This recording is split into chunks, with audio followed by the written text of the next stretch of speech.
పార్వతీపురం కౌన్సిలర్లకు, కోనసీమ జిల్లా రామచంద్రాపురం నుంచి వచ్చిన కౌన్సిలర్లకు, సత్యసాయి జిల్లా రామగిరి మండలం నుంచి వచ్చిన ఎంపీటీసీలకు, అదేవిధంగా పాలకొల్లు నియోజకవర్గం యలమంచి మండలం నుంచి వచ్చిన ఎంపీటీసీలందరినీ కూడా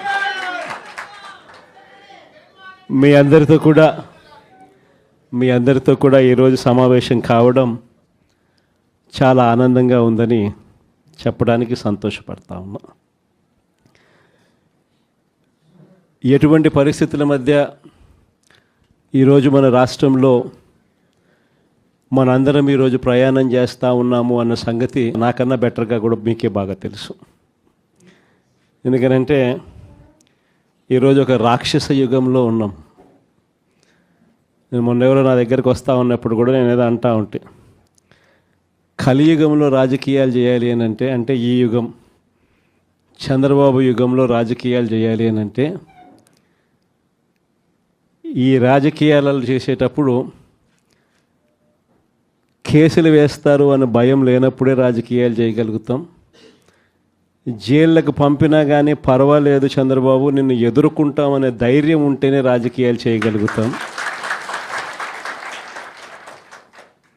అలా ఉండగలిగిన తెగువ ఎవరికైనా ఉంటేనే రాజకీయాల్లో ఉండగలగాలి, చేయగలగాలి అనేది మాత్రమే ఈ కలియుగంలో మనం నేర్చుకుంటా ఉన్న పాఠం అని చెప్తా ఉంటాం. ఈరోజు నిజంగానే రాజకీయాలు అలానే తయారయ్యి చంద్రబాబు నాయుడు ఈరోజు చేస్తూ ఉన్న రాజకీయంలో కనీసం 1% కూడా మనం ఆ రోజుల్లో ఎప్పుడు చేయలే. ఆ రోజుల్లో మనం ఏ ఒక్కరికి కూడా ఇబ్బంది జరగకూడదు అనే ఆలోచనలు చేశాం. ఇన్ఫ్యాక్ట్ నాకు బాగా గుర్తుంది, తాడిపత్రి మున్సిపల్ ఎలక్షన్లు జరుగుతూ ఉన్నాయి. మనం రాష్ట్ర వ్యాప్తంగా మున్సిపాలిటీలు అన్నీ మనం స్వీప్ చేసినాం. రాష్ట్ర వ్యాప్తంగా జెడ్పీటీసీలు స్వీప్ చేసినాం, ఎంపీటీసీలు స్వీప్ చేసినాం, సర్పంచ్ స్థానాలు స్వీప్ చేసినాం. మున్సిపల్ ఎలక్షన్లలో కూడా మనం ఓడిపోయింది బహుశా రాష్ట్ర వ్యాప్తంగా ఒక 2 మున్సిపాలిటీలు మనం ఓడిపోయినాం. అందులో తాడిపత్రి ఒకటి. వాళ్ళకు 18, మనకు 16. కేవలం వాళ్ళకు తేడా 2. మన ఎమ్మెల్యే వండుకొని అన్న 2 తేడా ఎత్తేద్దామన్నాడు. ఆ రోజు నాకు బాగా గుర్తుంది. అలా నేను ఒప్పుకోలా. మన ఎమ్మెల్యే అయినని కూడా నేను హౌస్ అరెస్ట్ చేయించిన. మన ఎమ్మెల్యేని నేను హౌస్ అరెస్ట్ చేసి ఎన్నిక జరిపించి తాడిపత్రి మున్సిపాలిటీ సవ్యంగా జరిగించి చివరిగా తెలుగుదేశం 18 వాళ్ళకు, 16 మనకు న్యాయబద్ధంగా ప్రజాస్వామ్యబద్ధంగా ఎన్నిక జరిగింది ఆ రోజు. కానీ ఈరోజు చూస్తే పరిస్థితి ఎలా ఉంది అని చెప్పి ఒకసారి చూస్తే, మనమేమో అప్పట్లో జగనన్నకు చెబుదామని చెప్పి ఒక టెలిఫోన్ నెంబర్ ఇచ్చా, స్పందన అని ఒక ప్రోగ్రాం కూడా పెట్టా. ఎవరికి ఏ ఇబ్బంది వచ్చినా కూడా కులం చూడలా, మతం చూడలా, రాజకీయాలు చూడలా, పార్టీ చూడలా, చివరికి తెలుగుదేశం వానికి కూడా ఏదైనా ఇబ్బంది వచ్చినా కూడా జగనన్నకు చెబుదామని చెప్పి ఫోన్ చేస్తే చాలు, ఎమ్మెల్యేలు అడ్డుకున్నా ఇంకొకరు అడ్డుకున్నా కూడా జగనన్నకు చెబుదామనే నెంబర్కు ఫోన్ చేస్తే చాలు వెంటనే స్పందన ఉండేది, వెంటనే పరిష్కరించే పరిస్థితి మన హయాంలో మనం చేసాం. స్పందన అని ఒక ప్రోగ్రాం పెట్టాం.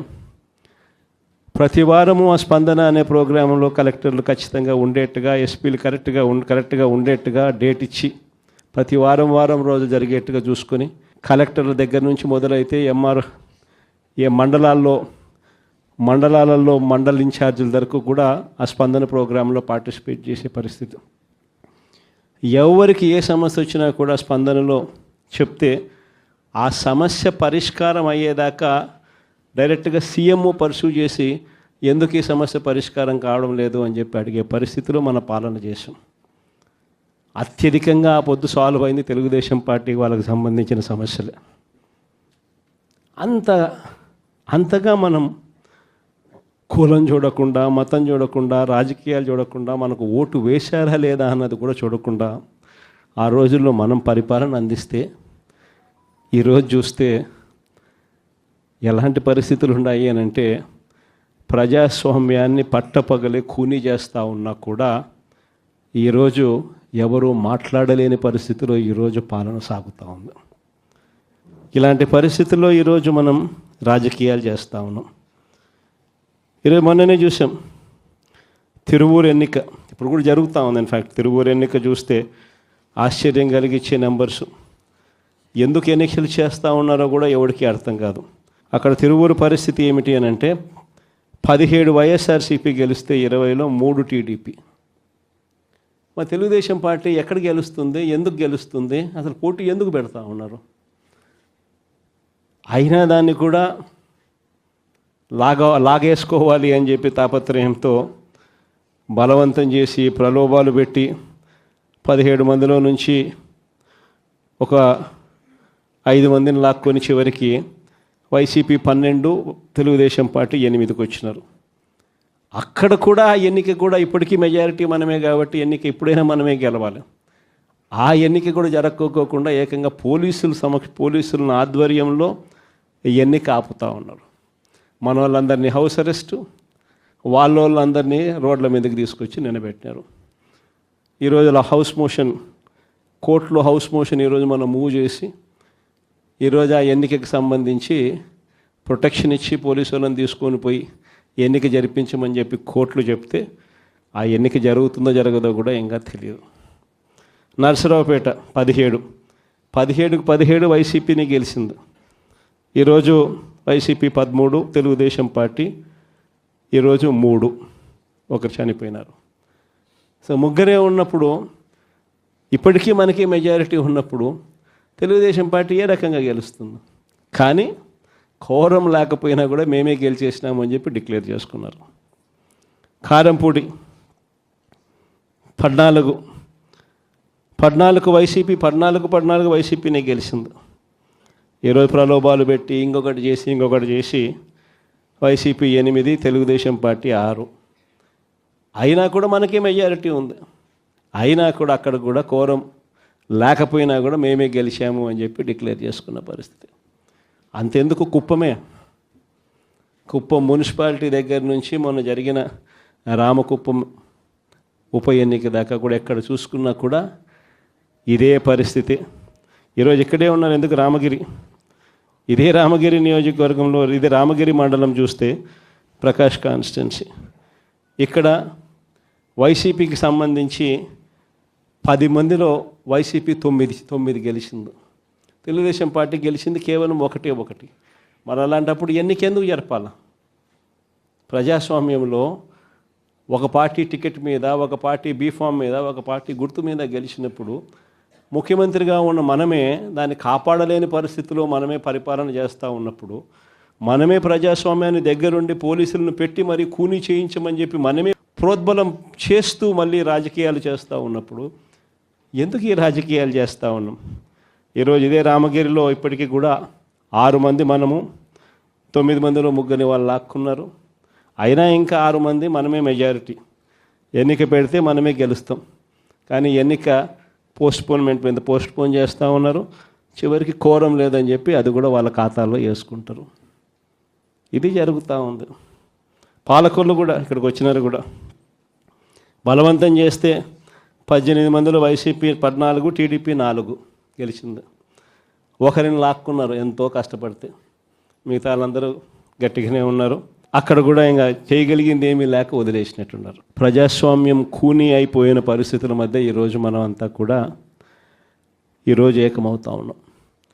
మామూలుగా ప్రతి ప్రభుత్వానికి కూడా ఒక సంవత్సరం పరిపాలన చేస్తే ప్రభుత్వ వ్యతిరేక ఓటు అనేది అంతో ఇంతో ఉంటుంది. అది మామూలుగా సంవత్సరం పరిపాలన చేసిన పార్టీకి ఈ లెవెల్లో మామూలుగా ఎక్కడైనా ఉంటే, చంద్రబాబు నాయుడు గారి పరిపాలన చేస్తామని తెలుగుదేశం పార్టీకి మాత్రం ఈ సంవత్సర కాలంలోనే ఇక్కడ ఉంది. ప్రభుత్వ వ్యతిరేక ఓటు అనేది ప్రజలు కూడా ఏ స్థాయిలో చంద్రబాబు నాయుడిని ద్వేషించుకుంటా ఉన్న పరిస్థితి ఉంది అని అంటే, ఆ ద్వేషం ఈ స్థాయిలోకి ఇప్పటికే సంవత్సరం కాలంలోనే వచ్చింది. గ్రామాలలో మొట్టమొదట కనపడేది ఏమిటి? ఈ స్థాయి నుంచి పిల్లలు మొదలు పెడతారు. ఈ స్థాయి నుంచి పిల్లలు మొదలు పెడతారు. చంద్రబాబు నాయుడుని ప్రశ్నించడం, చంద్రబాబు నాయుడు గారి కార్యకర్తలను ప్రశ్నించడం, చంద్రబాబు గారి నాయకులను ప్రశ్నించడం, ఈ స్థాయి నుంచి చిన్నపిల్లలు సైతం మొదలు పెడతారు. నా 15,000 సంగతి ఏమిటి అని ఈ స్థాయి నుంచి పిల్లలు మొదలు పెడతారు. ఎన్నికలప్పుడు ఏమని చెప్పాడు? ఇంటింటికి పోయాడు, ఇంటింటికి కరపత్రాలు పంచినారు, ఇంటింటికి బాండ్లు అన్నాడు, ఇంటింటికి పోయి ఏం చెప్పినాడు? ఇంట్లో చిన్నపిల్లలు, మీ ఇదే పాలకొల్లు నుంచి వచ్చిన కార్పొరేటర్లకు అయితే ఇంకా బాగా చక్కగా తెలుసు. ఆ మంత్రి రామానాయుడు అనే ఆ మంత్రి, ఆయన మాట్లాడిన మాటలు వైరల్ అవుతూ ఉంటాయి. ఇప్పుడు ఈ రోజుకి కూడా సోషల్ మీడియాలో ఆయన మాట్లాడిన వీడియో టేపు. ఆయన ఏమన్నాడు? ఇంటింటికి ఆయన పోతాడు, ఆయనతో పాటు కార్యకర్తలు అందరినీ పంపించాడు. అక్కడ పోయి ఏమంటాడు? చిన్నపిల్లలు కనపడితే నీకు 15,000, నీకు 15,000, నీకు 15,000. అదే ఇంట్లో నుంచి వాళ్ళ అమ్మ బయటకు వచ్చింది, పిల్లల అమ్మ, వాళ్ళ చిన్నమ్మ. వీళ్ళు బయటకు వస్తే వాళ్ళని చూడగానే, వాళ్ళని చూసిన వెంటనే నీకు 18,000, నీకు 18,000, నీకు 18,000 అంటాడు. సంతోషమా అని అంటాడు మళ్ళా.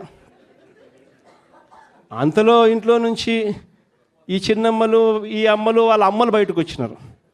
వాళ్ళని చూడగానే నీకు 50 ఏళ్ళ వయసు కదా, మీకు 48,000, నీకు 48,000, నీకు 48,000 అన్న మొదలుపెట్టినాడు.